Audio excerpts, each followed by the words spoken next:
16h-18h sur Europe 1, historiquement vôtre. Stéphane Bern. Chaque après-midi dans l'historiquement vôtre vient ce moment de l'émission où je ne contrôle plus rien. Bern to be alive, c'est maintenant. Justement Stéphane, on a reçu un mail de la direction. Si vous pouviez vous contrôler un peu, ça serait mieux. Hein, c'est le quiz historique qui vous oppose à Clémentine. Et comme tous les jours, ça sera sans pitié. C'est pas toujours beau à voir, mais on aime ça, c'est Bern to be alive. On va commencer par une question très facile. Pour vous, vous l'avez dit tout à l'heure, vous vous y connaissez en chien de président. Je m'y connaissais à Yes. John Fitzgerald Kennedy, ça vous dit quelque chose? Oui, président Kennedy. Exactement. Le mari de Jackie. Voilà, le mari à Jackie, comme on dit, dans le Nord. Alors, John Fitzgerald Kennedy est élu président des États-Unis le 8 novembre 1960. À cette époque, il a 5 chiens. Voilà. Wolf, Clipper, Charlie, Shannon et Pushinka. Ce dernier était un cadeau des Russes. Il venait d'un chenil de la ville de Klushino. Le chenil s'appelait le chenil Yuri Gagarin. Vrai ou faux? Non, c'est faux. C'est faux. C'est pas le nom du chenil. C'était pas la sœur de Leïka. On va savoir sa fille. On va savoir si Stéphane est un usurpateur, s'il a vraiment bien écrit ce livre. On vérifie la réponse. Vous avez gagné. Bah évidemment que c'est pas un usurpateur. Pushinka avait une lignée beaucoup plus prestigieuse puisque c'était un cadeau direct de Khrouchtchev. Et la mère de Pushinka, c'était Strelka. Donc c'était pas Leïka, c'était une des deux qui devait aller dans l'espace. Exactement, l'une des deux chiennes qui a passé une journée dans l'espace dans Sputnik 5. Ce furent, on se le rappelle, les premiers animaux à revenir vivants d'un vol orbital. Bravo Stéphane, vous m'impressionnez. Non, mais voilà. Mais je n'avais aucun doute. Incollable sur les chiens, ouais. Oui, voilà. Bah c'est ça, bravo. Une question pour vous Clémentine. En Australie en 1939, la gare de Bell Park devient la gare de Batman. Tout simplement parce que c'est dans cette gare, en attendant un train, qu'un dessinateur américain a eu l'idée de génie de créer un super-héros déguisé en chauve-souris. Vrai ou faux? Non, ça doit être faux, ça.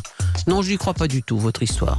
C'est tellement décevant. On se donne du mal pour faire des jolies questions, puis voilà, c'est balayé d'un revers de main. On vérifie la réponse. Vous avez gagné. Alors, c'est bien la gare de Batman. Elle a ce nom depuis 1914, mais c'est en hommage à John Batman, un fermier devenu homme d'affaires qui fut l'un des premiers colonisateurs de la région de Melbourne. Elle vient de loin, celle-là. Ouais. Mais ça vous a sauvé, parce qu'imaginez qu'il soit appelé autrement. Allez, une question pour vous, Stéphane. On va parler un peu de boules dans ce quiz. Hein, pardon? De boules. Ah oui. Vous aimez les de boules? Cristal? Non, j'aimerais évoquer la boule à écrire de Hansen. La boule à écrire. C'est la première machine à écrire que l'on a pu acheter dans le commerce. Qui a écrit une 60aine de tapuscrits avec? Un tapuscrit étant, vous le savez, c'est comme un manuscrit, sauf que c'est tapé à la machine. Alors, qui s'est servi de cette machine pour faire des tapuscrits? Nietzsche, Courteline ou Verlaine? Verlaine, il était trop bourré pour utiliser une machine à écrire. En plus, pour de la poésie, ça n'a pas de sens. Pourquoi Stéphane. pas? Ça pourrait être Courteline. Alors, vous avez une petite hésitation, je le vois. Moi, j'aurais dit Nietzsche ou Courteline, mais je ne connaissais pas votre argument sur Courteline, qui aurait un peu épinglé les ronds de cuir, c'est ça, Courteline? Et donc, peut-être que... Je vais dire Courteline. Vous avez raison, ça doit être Courteline. Vous dites Courteline, vous avez raison. On vérifie. Vous avez perdu. C'était Nietzsche, vous allez trop vite. Moi, c'est ce que j'aurais répondu en premier, Nietzsche. On doit même cette citation à ce monsieur. Les outils avec lesquels on écrit contribuent à nos pensées. Il parle effectivement de cette machine à écrire. Inventée en 1865, Nietzsche achète le dernier modèle portatif en 1882. Est-ce que Clémentine va remporter ce quiz sur cette question? Louis XVIII aimait bien les peintures de Louis-Joseph César Ducornet. Il lui a même octroyé une pension. Il faut dire que, atteint de daltonisme, alors que le daltonisme n'était pas encore connu, ses toiles avaient des couleurs très étonnantes. Vrai ou faux? Qui était atteint de daltonisme? Louis XVIII ou le peintre lui-même? Ducornet. Le peintre lui-même, Ducornet. Alors, je n'ai en tête aucune œuvre de Ducornet. Je ne vois pas du tout à quoi très flashy. Il aurait dû s'appeler de la Cornée. Oui. Ça aurait été plus judicieux, en effet. Et je réponds... Et il avait donc une pension de Louis-Joseph César. Non, de Louis XVIII. Louis XVIII. Merci. Oui, je réponds oui. Oui, Ducornet. Ducornet était pensionné parce qu'il était daltonien sans savoir. C'est un bon roi, Louis XVIII. Mais oui, très généreux. Il était pensionné d'après Clémentine, on vérifie. Vous avez Perdu. Vous avez perdu. En fait, le peintre du Cornet n'était pas daltonien, il était atteint de phocomélie. Vous savez ce que c'est la phocomélie? Sans bras ni fémur, il peignait seulement avec les pieds. Mais- Oui, ça me dit quelque chose cette histoire. Mais de très belles toiles. Ouais. L'académicien Maxime Ducamp disait que ces tableaux peints avec les pieds n'étaient guère plus mauvais que bien des tableaux peints avec les mains. Ducornet est mort à 50 ans en 1856. Comme quoi, il vaut mieux peindre avec les pieds que peindre comme un pied. Exactement. Voilà. Et la question pour vous départager maintenant. C'est en 1492 que Christophe Colomb découvre l'Amérique. Oui. Et c'est 500 ans jusque-là, plus on tard. Là, on suit. Alors qu'est-ce Ça, qui on se passe se souvient. 500 ans plus tard?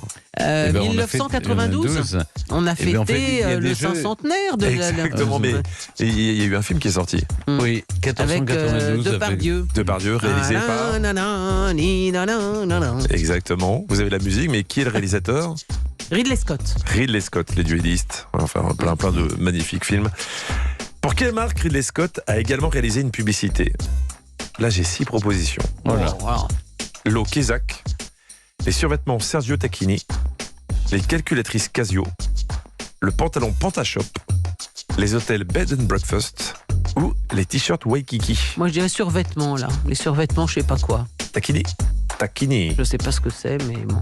Oh, je suis sûr que vous avez porté beaucoup de survêtements Tacchini. Oui, tout à fait. Hein oui. C'est bien votre genre. Et vous, Stéphane? Je dirais les calculatrices Casio. Je voudrais juste vous donner un indice. Vous êtes sur l'autoroute de la Louse. Donc, Alors, d'accord. attendez. Qu'est-ce qui restait d'autre alors? C'est pas l'eau Kézak, l'eau quand Kézak, même. les survêtements Tacchini, j'ai dit non, Casio, on enlève aussi. Donc il reste l'eau Kézak, le pantalon Pantashop, les hôtels Bed and Breakfast, Bed and Breakfast. ou les t-shirts Waikiki. Waikiki. Waikiki, Bon, allez, Lokezak. l'eau Kézak, Bon, bah alors moi je dis Waikiki. Waikiki, et Bed and Breakfast, C'est quoi, personne n'en veut. Waikiki? Non, Bed and Breakfast. Non, Bed and Breakfast. Breakfast. Écoutez, j'ai une grande nouvelle. Et il y a un gagnant aujourd'hui. Il y a un gagnant. Et ce gagnant, c'est Stéphane. Lokezak. Ah, c'est drôle. Le spot sort en 95 et se termine par cette phrase culte et qui s'appelle Rio Kézak. Et ça, c'est Ridley Scott. C'est qui l'a Ridley fait. Scott qui a fait ça. Oh, Il avait besoin Ridley, d'argent pour payer ses impôts. Mais quel Ouais. talent. Ah oui, il vient faire de la pub pour des eaux minérales auvergnates. Et alors, Eh ben, c'est elle est magnifique. très bonne, Eh la ben, tout Kézak. à fait. Mais Bien moi, je sûr. dis c'est superbe. Je me souviens très bien de cette pub qui était très très belle. Félicitations Qui s'appelle Stéphane. Merci. Oh, bravo. Oh, ben Ah, non. c'est très bien. Au bout de 5 réponses chacun. Europe Historiquement vôtre. On se retrouve dans un instant avec Jean-Luc Lemoyne, David Castel-Lopez, Ivan Jacob et nos personnages du jour qui ont de la fuite dans les idées. Après l'évadé Louis-Napoléon Bonaparte devenu Napoléon III, je vous raconte le couple Helen et William Craft, 2 esclaves qui ont fui pour sauver leur vie. Et vous, Jean-Luc, vous allez nous raconter un fuyard plus récent qui, lui, a échappé à la prison au Japon en se cachant dans une malle à violoncelle. Oui, Carlos Ghosn qui s'est fait la malle pour échapper au violon. Et ça a marché, hein. Je vais vous raconter tout ça. Et on l'écoutera jouer du violon aussi. Non, plutôt du pipeau. Europe 1, historiquement vôtre.